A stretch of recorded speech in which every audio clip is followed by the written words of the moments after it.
परम सत्कार्यो गुरु प्यारी सात संगत जी राधा स्वामी जी।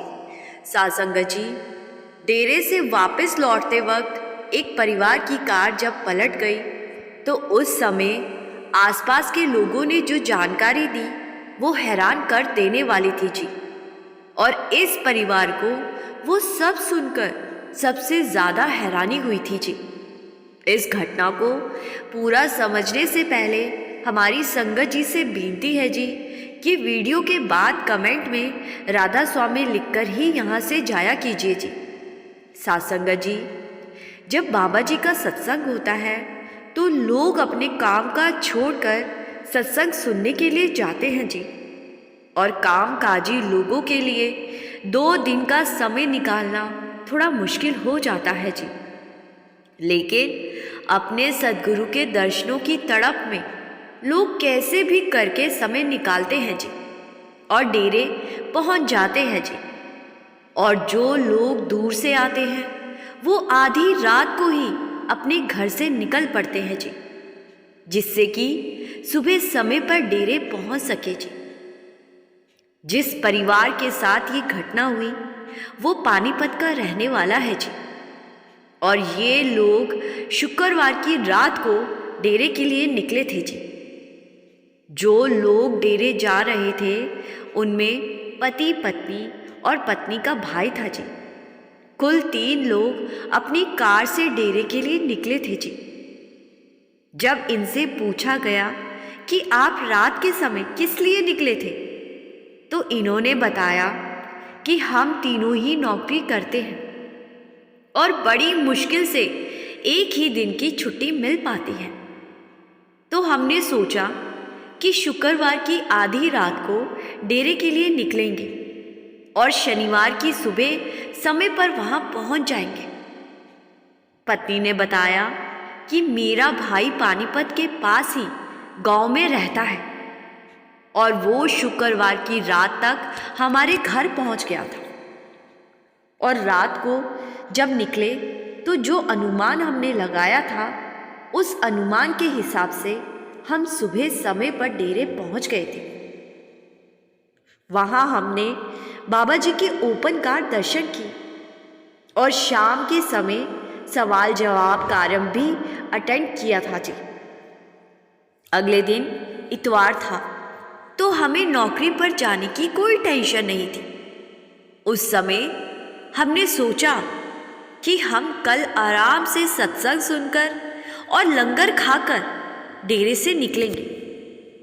और हमने किया भी बिल्कुल ऐसा ही। अगले दिन सुबह बाबा जी ने सत्संग फरमाया।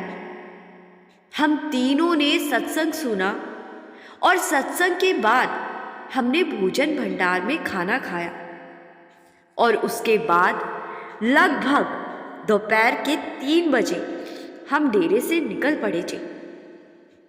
और जब हम डेरे से निकले तो मेरा भाई कहने लगा कि अभी हमारे पास बहुत टाइम है, क्यों ना हम अमृतसर घूम आए। तो उसका ये सुझाव सबको पसंद आ गया और हम तीनों ने अपनी गाड़ी अमृतसर की तरफ मोड़ ली थी। और वहाँ हम लगभग शाम के 7 बजे तक घूमे और उसके बाद हम वहाँ से पानीपत के लिए निकल पड़े। हम तीनों ही बहुत थके हुए थे क्योंकि शुक्रवार की रात भी हमने सफ़र में बिताई थी और उसके बाद से लगातार हम घूम ही रहे थे और जिस वजह से थकान हो चुकी थी। लेकिन अगले दिन नौकरी पर जाने की टेंशन की वजह से हम अमृतसर से पानीपत के लिए शाम को ही निकल पड़े थे। और लगभग 10 बजे के आसपास मुझे नींद आ गई और कुछ देर के बाद मेरे पति को भी नींद आ गई। मेरा भाई गाड़ी चला रहा था और अचानक से मुझे एक जोर की आवाज़ सुनाई थी और आवाज़ सुनकर मैं और मेरे पति एकदम से जग गए और हमने देखा कि हमारी कार बहुत ज़ोर से पलट गई है और ये देखकर हम तीनों ही बहुत डर गए। वहां आसपास बहुत सी गाड़ियां रुक गई और कुछ लोगों ने किसी तरह से हमें गाड़ी में से बाहर निकाला।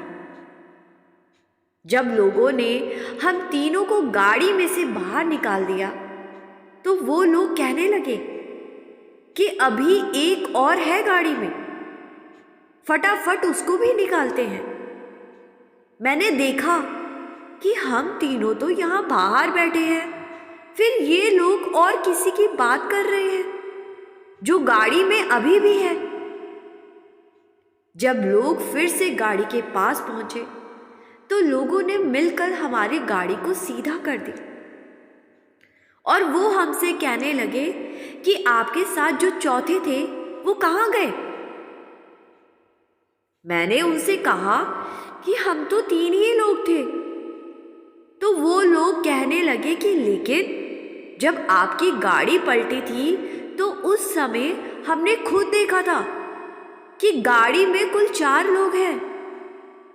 आप तीनों के अलावा एक सरदार जी भी बैठे थे जिन्होंने सफेद कुर्ता पहना हुआ था। लोगों की अजीब बातें सुनकर हम तीनों एक दूसरे का चेहरा देख रहे थे। हम उनसे बार बार कह रहे थे कि हम तीनों के अलावा और कोई नहीं था, लेकिन जिन लोगों ने हमारी मदद की थी वो हमारी बात मानने को तैयार ही नहीं थे। वो बार बार एक ही बात कह रहे थे कि एक सरदार जी भी आपके साथ बैठे थे। हमने खुद अपनी आंखों से उन्हें आपकी गाड़ी में देखा था, लेकिन अब वो वहां नहीं है। हम समझ गए कि ये लोग किनकी बात कर रहे थे और जब हमने अपने आप को संभाला तो हमने पाया कि हमें एक खरोच तक भी नहीं आई थी। गाड़ी का नुकसान जरूर हुआ था, लेकिन हम तीनों बिल्कुल सही सलामत थे। हमने उन लोगों से बताया कि जिन्हें आपने गाड़ी में देखा था वो हमारी रक्षा करने के लिए आए थे और हमारी संभाल करके वो वहां से चले गए। उन लोगों को हमारी बातें समझ ही नहीं आ रही थी, लेकिन हम सब कुछ समझ चुके थे कि बाबा जी कैसे हमारी संभाल कर गए। इतने बड़े एक्सीडेंट के बाद भी हमें कुछ नहीं हुआ था, हमें खरोच तक नहीं आई थी। इन्होंने आगे बताया कि एक्सीडेंट होना तो हमारी किस्मत में उस रात लिखा ही हुआ था, लेकिन उस एक्सीडेंट में सद्गुरु ने अपनी रूहों को काल से कैसे बचा लिया, ये जब हमने मदद कर रहे लोगों से सुना तो हमें बहुत ही हैरानी के साथ खुशी भी बहुत हुई जी। आज हम भले ही अपने आप को मालिक से दूर समझे बैठे हैं, लेकिन जिन्हें मालिक पर विश्वास होता है, मालिक हमेशा उनके अंग संग रहते हैं जी, उनकी संभाल करते हैं जी। साध संगत जी, ये कोई पहली बार नहीं था जी जब सद्गुरु ने अपनी संगत की संभाल की हो। ऐसा बहुत सारी संगत के साथ आए दिन होता रहता है जी, लेकिन जिन्हें विश्वास नहीं होता उनकी संभाल उन्हें खुद ही करनी चाहिए। साध संगत जी, अभी आप वीडियो में बने रहिए जी, और अब मैं आपको विश्वास पर आधारित एक घटना के बारे में बताने जा रही हूँ जी। पिछली घटना में मैंने आपको क्यों कहा था कि जिन्हें विश्वास होता है सद्गुरु उनके हमेशा साथ साथ होते हैं, वो बात आपको इस घटना से समझ आ जाएगी जी। एक सत्संगी आदमी बहुत सेवा किया करता था और दूसरों की मदद में भी सबसे आगे रहता था। वो एक दुकान चलाया करता था और उसका एक नियम था कि जब भी वो रात को घर लौटता तो अपने घर के पास रहने वाले कुत्ते के बच्चों को बिस्किट खिलाया करता था जी। जैसे ही ये सत्संगी भाई अपनी स्कूटर से अपनी गली में पहुंचता था तो कुत्ते के छोटे छोटे बच्चे इसकी आहट को पहचान लिया करते थे और इसकी स्कूटर के पीछे दौड़ते हुए इसके घर तक आते थे जी। ये हर रोज स्कूटर को खड़ी करने के बाद जब अंदर जाता तो अपनी पत्नी से कहता कि लाओ बिस्किट दो। इसकी पत्नी कुत्तों को खिलाए जाने वाले बिस्किट उस आदमी को दे देती और ये घर से बाहर आता और बाहर इसका इंतज़ार कर रहे 5 छोटे छोटे कुत्तों को बिस्किट खिलाता और उसके बाद ये वापस अंदर आकर खुद कुछ खाता था जी। घर आने के बाद ये तब तक बेचैन रहता था जब तक ये कुत्तों को बिस्किट ना खिला दे और ऐसा ये बहुत समय से कर रहा था जी। एक दिन ये रात को घर आया तो हर रोज की तरह वो 5 बच्चे इसके स्कूटर के पीछे दौड़ते हुए इसके घर तक पहुंच गए जी। ये अंदर गया और इसने अपनी पत्नी से बिस्किट मांगे। उस दिन घर में बिस्किट खत्म हो चुके थे जी। तो इसकी पत्नी कहने लगी, आज बिस्किट नहीं है, इसीलिए आज आप उन्हें रहने दीजिए और हाथ मुंह धोकर खाना खा लीजिए। लेकिन इस भाई को चैन कहाँ आने वाला था।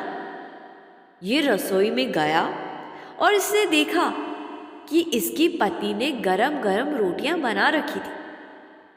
इसने कुछ रोटियां उठाई और उन्हें लेकर कुत्ते के बच्चों के पास चला गया। लेकिन बच्चे बहुत छोटे थे, इसीलिए उन्होंने रोटी नहीं खाई। पत्नी बार बार समझा रही थी कि आज आप रहने दीजिए, एक दिन नहीं खिलाओगे तो कोई फर्क नहीं पड़ेगा। लेकिन इस सत्संगी भाई को तो किसी भी सूरत में उन्हें बिस्किट देने ही थे। टाइम देखा तो बहुत रात हो चुकी थी और मार्केट भी बंद हो चुकी थी। ये भाई फिर से रसोई में गया और वहां एक डिब्बे में बिस्किट पड़े हुए थे जी। लेकिन वो बहुत महंगे वाले बिस्किट थे और सिर्फ 3-4 ही बिस्किट पड़े थे। फिर सत्संगी भाई सोचने लगा कि इन 3 बिस्किट से तो उन 5 बच्चों का पेट नहीं भरेगा। आखिर में सत्संगी भाई हार कर बैठ गया जी। और इतने में इसकी पत्नी खाना लेकर आ गई और ये अपनी पत्नी के साथ खाना खाने लगा जी। और उस रात ये बहुत मायूस था कि आज वो बच्चे भूखे रह जाएंगे। खाना खाने के बाद इसने कुछ देर टीवी देखा और उसके बाद अपनी पत्नी के साथ घर के बाहर थोड़ा टहलने के लिए निकला जी। और बाहर जाकर इसने देखा कि 5 में से 4 कुत्ते तो वहां इंतजार करते करते जा चुके थे, लेकिन एक कुत्ता अभी भी उसका इंतजार कर रहा था। ये देखकर सत्संगी भाई फिर से अंदर गया और वही 3 बिस्किट उठाकर ले आया और उस बच्चे को खिला दी। साथ संगत जी, इन 5 बच्चों में से 4 ने अपना विश्वास खो दिया था, क्योंकि वो बहुत देर तक इंतजार करते रहे। लेकिन सत्संगी भाई उस रात बिस्किट लेकर आया ही नहीं था। लेकिन जो 5वां था उसको विश्वास था कि उसका मालिक हर हाल में बाहर आएगा और उसको बिस्किट देगा। और हुआ भी ऐसा ही। साथ संगत जी, यही हाल हमारा सबका भी है जी। आज मालिक हमारे ऊपर कृपा करने में थोड़ी देरी कर दे तो हमारा विश्वास ढोलने लगता है और हम दूसरे दर पर माथे टेकने पहुंच जाते हैं। लेकिन जिन्हें विश्वास होता है उन्हें पता होता है कि मालिक के घर देर जरूर हो सकती है, लेकिन अंधेर कभी नहीं होती जी। इस छोटी सी घटना से हम आपको समझाने की कोशिश कर रहे हैं कि विश्वास कभी भी डोलना नहीं चाहिए और हमारे अंदर सब्र होना चाहिए। जिन्हें विश्वास होता है उनके लिए सद्गुरु को आना ही पड़ता है जी, क्योंकि सद्गुरु जानते हैं कि उन्हें मदद करने जाना ही पड़ेगा। लेकिन जब हम दर दर जाकर माथे टेकते हैं तो हमारी बात नहीं बन पाती। दर दर माथे टेकने वालों का क्या हाल होता है वो भी सुनते जाइए जी। एक आदमी एक नाव से कहीं जा रहा था और बीच नदी में नाव पलट गई। वो आदमी डूबने लगा। उसको विश्वास तो तब तक अपने सद्गुरु पर था, लेकिन जब नाव डूबी और उसने सद्गुरु को याद किया और मदद पहुंचने में कुछ देरी हो गई, तो वो अपने सद्गुरु को छोड़कर अलग अलग देवी देवताओं और बहुत सारे सद्गुरुओं को पुकारने लगा। जब उसने सबसे पहले एक देवता को याद किया, अभी वो इसकी मदद के लिए आने ही वाले थे कि इसका विश्वास फिर से डोल गया जी और इसने दूसरे देवता का नाम जपना शुरू कर दिया। तो पहले वाले देवता ने सोचा कि मैं क्यों जाऊं इसकी मदद करने, दूसरे देवता चले जाएंगे। ऐसे करते करते इसका विश्वास हर पल डोलता रहा और ये एक के बाद दूसरे और फिर तीसरे महापुरुष को पुकारने लगा और इस वजह से इसकी मदद करने कोई भी वहां ना पहुंच सका जी और ये डूब गया। साध संगत जी, ये बात सिर्फ एक बहुत बड़ा उदाहरण है कि संसार रूपी इस समुंदर से पार लगना है तो किसी एक पर विश्वास करना पड़ेगा। अगर इस आदमी की तरफ अलग अलग जगह पर माथे टेकेंगे तो संसार रूपी समुंदर में गोते ही खाते रहेंगे, कभी बेड़ा पार नहीं लग पाएगा जी। लेकिन जब सिर्फ अपने सद्गुरु की उंगली पकड़ लेंगे और किसी भी सूरत में नहीं छोड़ेंगे तो सद्गुरु हमें अपने साथ लेकर जाएंगे जी। साध संगत जी, कल बाबा जी ने डेरे में सत्संग फरमाया था जी, जिसमें बाबा जी ने बहुत ही खुलकर और सख्ती के साथ संगत को समझाया था जी। अगर आपने अभी तक कल हुआ बाबा जी का सत्संग नहीं सुना है जी, तो आप आज सुन सकते हैं जी। हमने वीडियो का लिंक इस वीडियो के डिस्क्रिप्शंस में दे दिया है जी और 20-21 दिसंबर के सवाल जवाब का लिंक भी हमने इस वीडियो के डिस्क्रिप्शन में दे दिया है जी। आप चाहे तो वो भी सुन सकते हैं जी। इसी के साथ मैं आपसे विदा लेती हूँ जी। एक बार फिर से बेनती है जी कि कमेंट में राधा स्वामी लिखना मत भूले जी और संगत के अपने इस चैनल रूहानी सफ़र को सब्सक्राइब कर चैनल का हिस्सा ज़रूर बनिए जी। गुरु प्यारी साध संगत जी, राधा स्वामी जी।